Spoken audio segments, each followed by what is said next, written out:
Hello everybody, and thank you for tuning in to the weekly report. The Saudis keep changing their story on the murder of Khashoggi. What should we do? The Saudi version of the disappearance and murder of journalist Jamal Khashoggi seems to change every day or so. The latest is the Saudi government claimed that the opposition journalist was killed in a botched interrogation at the Saudi consulate in Istanbul. Or was it a fistfight? What is laughable is that the Saudi king has placed Crown Prince Mohammed bin Salman, a prime suspect, in charge of the investigation of Khashoggi's murder.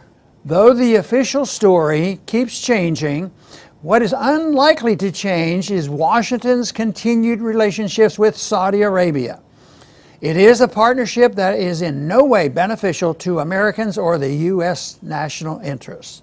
President Trump has promised severe punishment if the Saudi government is found to have been involved in Khashoggi's murder. But he also took off the table any reduction in arms sales to prop up the murderous Saudi war on Yemen.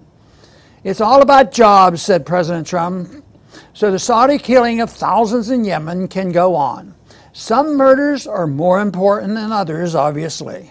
The killing of Khashoggi puts the Trump administration in a difficult position. President Trump views Iran as designated enemy number one. Next month, the U.S. administration intends to impose a new round of sanctions designed to make it impossible for Iran to sell its oil on the international market.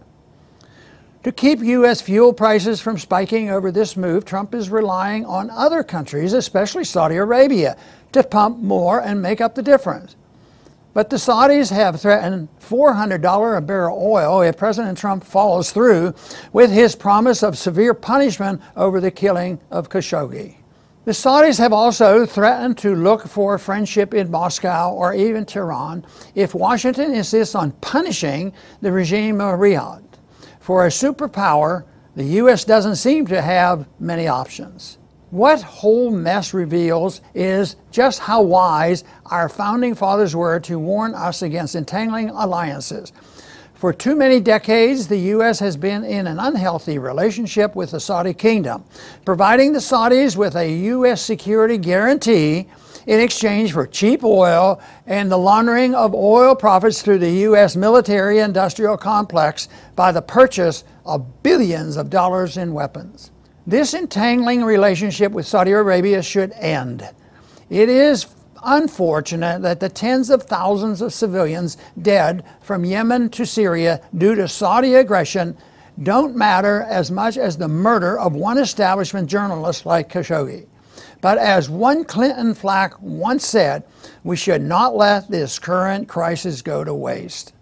This is not about demanding that the Saudis change their ways, reform their society on the lines of a liberal democracy, or allow more women to drive.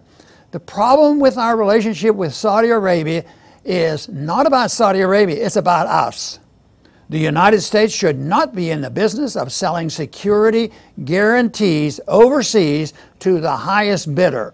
We are constantly told that the U.S. military guarantees our own safety, and so it should be. No, this is about returning to a foreign policy that seeks friendship and trade with all nations who seek the same.